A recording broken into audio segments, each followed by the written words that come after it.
No vengo a Chile a hablar de mí, vengo a hablar de nosotros.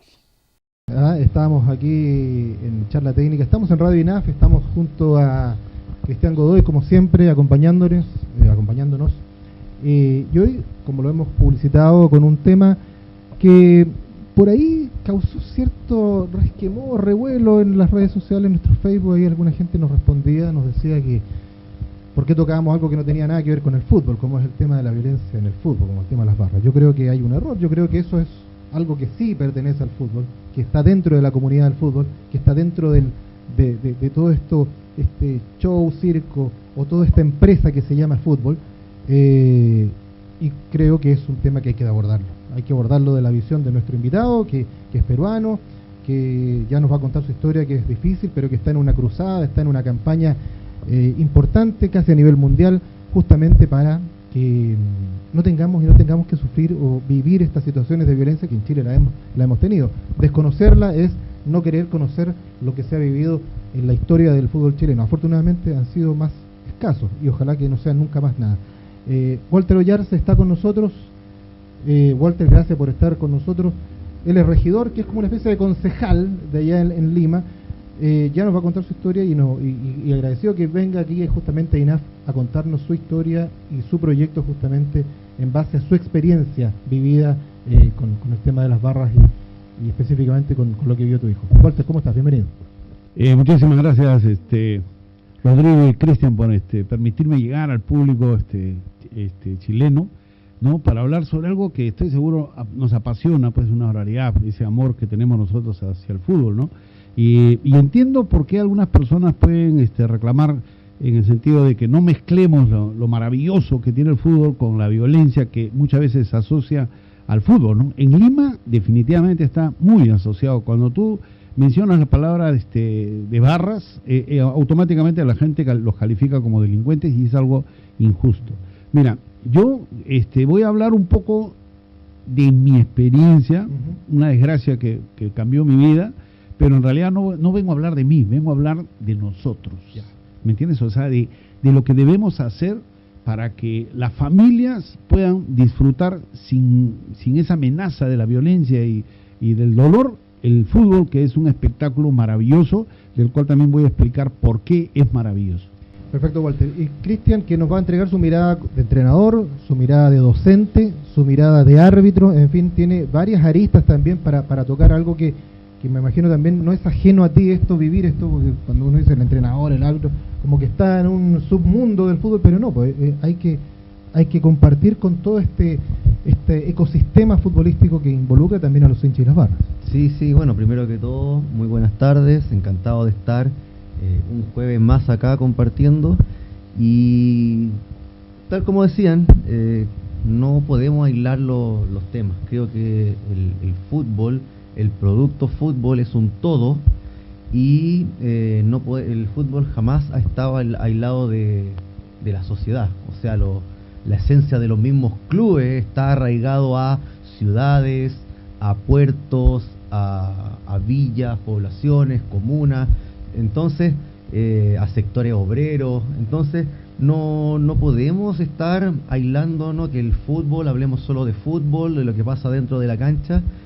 Creo que hay temas que rodean al fútbol y que son muy muy importantes de tratar, y si hay acá, y que me imagino que deben haber varios entrenadores viendo este programa, deben haber árbitros, es un tema que nos toca directamente, no es algo de lo que nosotros estamos aislados por estar en una banca, por estar dentro de la cancha, por estar dentro de un camarín. Estos son temas a los cuales nosotros no nos vemos aislados.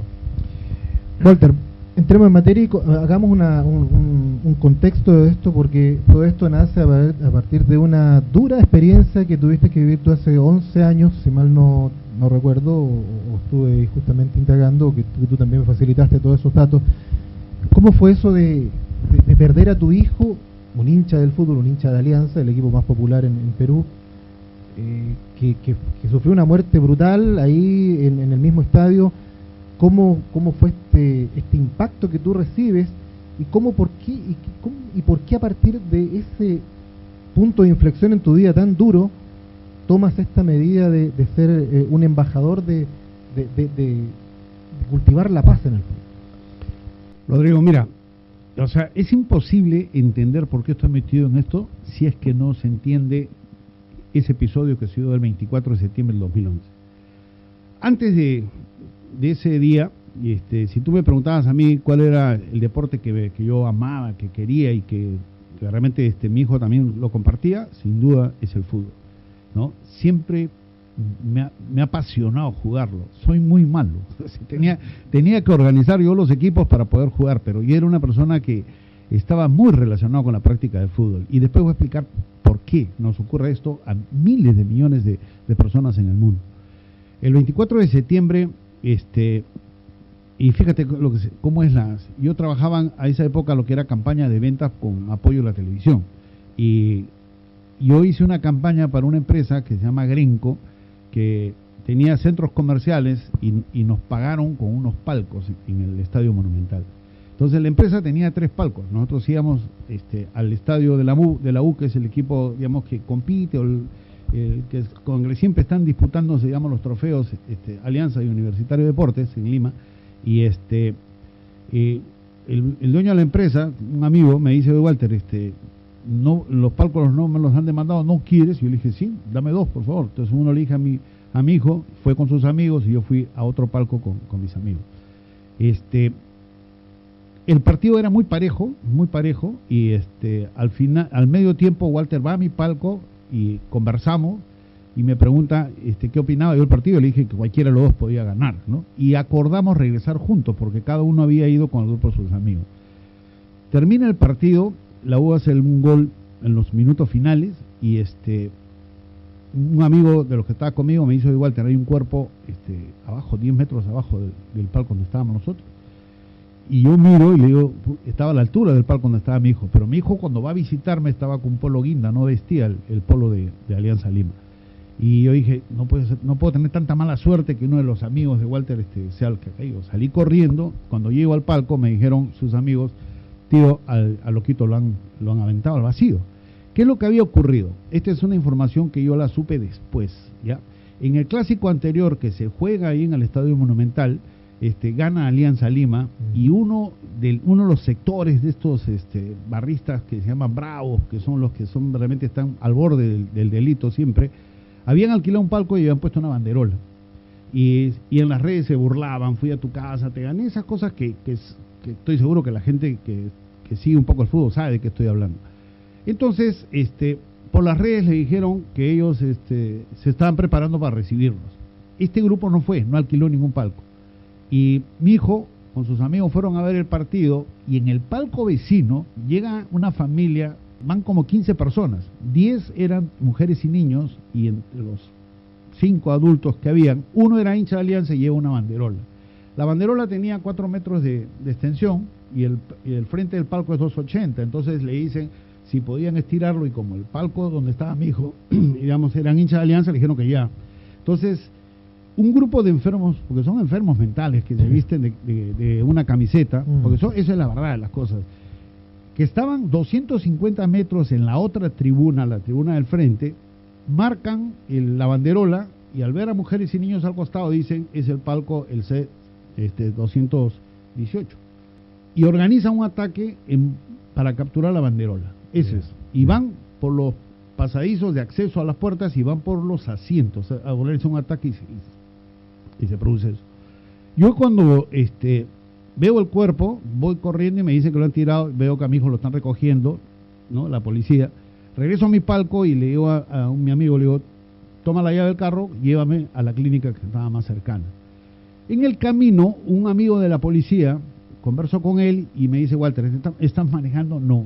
Le digo: está manejando un amigo, porque tu hijo ya falleció y lo han llevado al hospital de Ate, ¿ya? Entonces, mira, yo debo haber demorado de salir del estadio hasta llegar al hospital, debo haber llegado 1 hora más o menos, porque estás hablando que habían 50, 60 mil personas que salían en ese contexto. Pero para mí, ese momento yo no lo tengo registrado. Para mí fue como si hubieran sido segundos, nada más. Entonces, cuando yo llego al hospital de Ate, me encuentro en que ya estaban mis cuñados, porque yo tenía un cuñado que ha sido fiscal y otro cuñado que ha sido de la policía, ellos ya estaban y me dicen, Walter, ¿sabes lo que ha pasado? Sí, le digo, me han dicho que Walter ya falleció, sí. Y me llevan frente al cuerpo de mi hijo que estaba en esas camas de acero, ¿no? Y yo en ese momento se me ocurrieron dos cosas que son importantes y que sé que de alguna manera le puede ayudar a alguien que ha perdido un familiar, que no en el fútbol, sino en cualquier circunstancia. La primera fue, me dije, la muerte en estos casos es invencible. No hay forma que yo me desgaste gritando, llorando, mi hijo no va a volver a la vida. Y eso me llevó a una segunda reflexión. Tengo que darle valor a esta muerte para que no se vuelvan a repetir esto.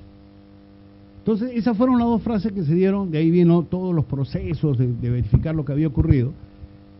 Fuimos a la morgue, le hicieron todos los exámenes, Walter estaba limpio de consumo de drogas y de alcohol, porque en realidad el nivel era muy, muy bajo, que era, digamos, lo que había resultado. Y estando en el velorio, entierro, y fue muchísima gente. Yo, la verdad, yo me quedé impresionado porque nos dieron en el hospital de la Naval, porque yo soy oficial de la Marina en Retiro, nos dieron el sitio donde hacían los matrimonios, ¿ya? En el hospital tenía un salón grande. Y fueron, no te puedes imaginar la cantidad de gente de sus amigos. Y a mí, yo siempre he tenido claro que cuando tú vas a un sepelio, siempre vas a acompañar y a respetar el momento. Pero la gente lloraba. O sea, yo no sabía que Walter realmente había, en su vida, se había ganado a la gente de tal forma, y la forma de la muerte había impactado de una manera muy, muy, muy importante. Entonces, cuando estamos ahí, me encuentro con varios de los amigos que habían estado con Walter y ellos me cuentan, me dicen, tío, porque ya comenzaron a haber versiones que él se había caído solo, porque estaba bajo droga, porque estaba bajo alcohol, etc. Me dijo, tío, lo que ha pasado es esto.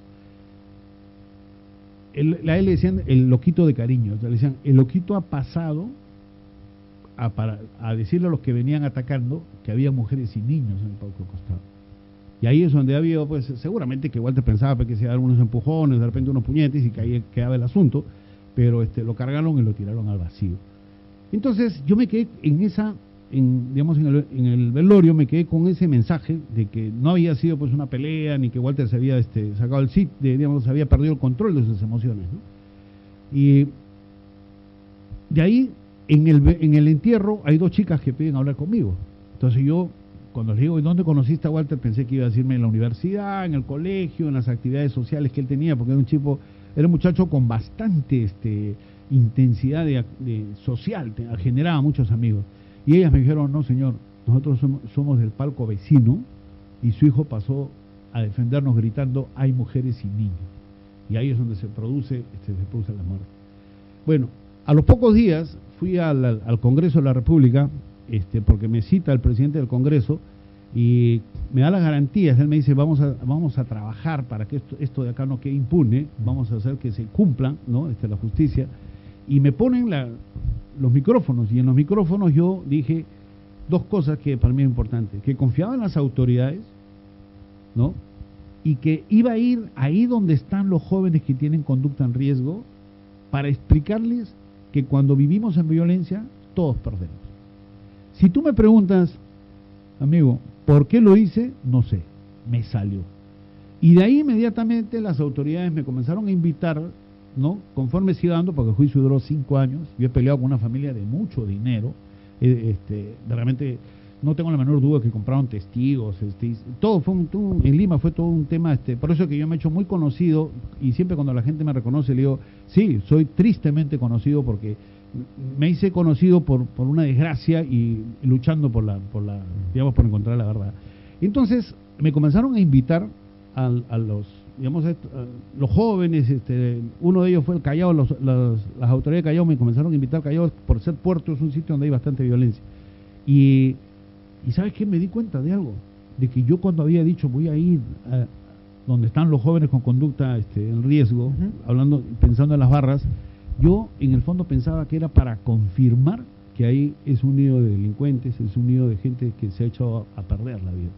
Y me di cuenta de otra cosa, me di cuenta que son jóvenes que han adquirido las barras como su hogar alterno, porque no tienen en su hogar el respaldo, los valores, la identidad, todo eso que no lo tienen Entonces, cuando llega a una barra, y yo por decirte, vamos a hablar de Alianza, llega un joven que su familia de repente no es conocida, no es prestigiosa, automáticamente llega a una familia que tiene 100 años de historia, se convierten en familiares de Cueto, de Cubillas, ¿no? Tienen canciones, y todos los fines de semana tienen la oportunidad, ya sea de disfrutar un triunfo, que ellos no lo tienen en su vida personal, o una derrota que de alguna manera deberían saberlo manejar para que no sea la derrota que ellos constantemente pueden tener en su vida, ¿no? Entonces, cuando me di cuenta de eso, yo comencé a caminar. Yo en los 7 años siguientes a la muerte de Walter, comencé a caminar muy fuerte, yéndome. Yo habré recorrido el 70% de las principales ciudades del Perú, y me he reunido con más de 50.000 jóvenes.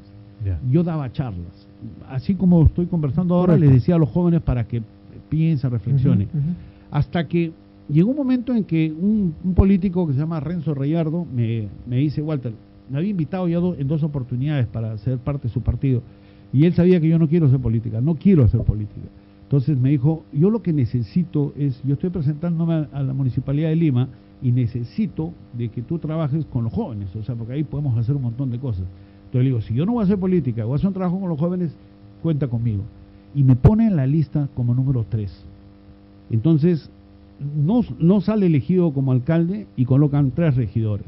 Entonces yo fui con Don Deli y le dije: Renzo, yo no he hecho absolutamente ninguna campaña, porque no vas a ver una sola foto mía diciendo vota por mí, entonces te pongo el cargo a disposición. Y Renzo me dijo: no, tú continúa y haz el trabajo para el que le hemos conversado.